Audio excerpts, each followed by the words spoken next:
The rocky patch that has threatened relations between Kenya and Uganda. But it's not just a rocky patch. Less than 2 acres of land, it's an island with immense economic activity. Money generated from fishing has seen Kenyans, Ugandans and Tanzanians alike settle on the islands of Migingo.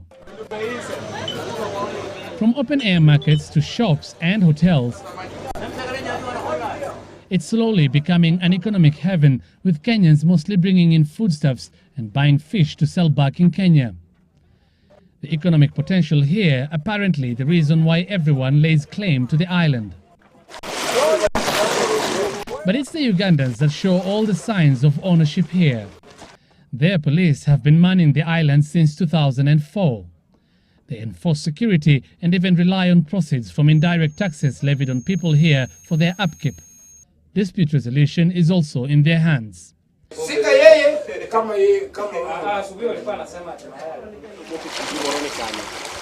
In fact, barely a week after President Kibaki's assurance on Madaraka Day, the island of Migingo and Ugingo lies squarely on Kenyan territory in Lake Victoria. A delegation from Uganda led by Police Commissioner commanding field operations Christopher Obachi came to Migingo.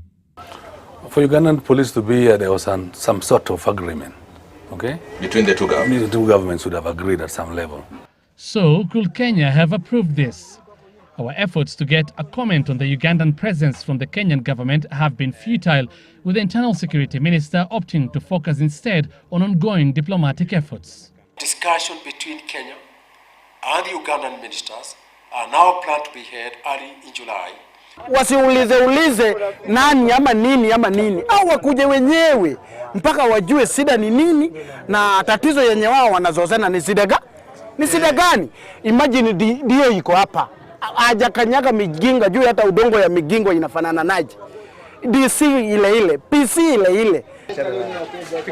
Obachi also says he came here to look into concerns of Ugingo, an island lying just 100 meters from Migingo, but which many here know as Migingo 2. We came here in Migingo yesterday, following the alarmist reports that we got from the press, Kenyan press, that Ugingo Island has been occupied by Ugandans, and confirmed that there was no flag put on the island. Due to congestion in Migingo, people started constructing shelters here, but were stopped after a row broke out on who will settle there. Such structures bear testimony to the construction ban here in Ugingo Island, or Migingo 2 as the people here know it.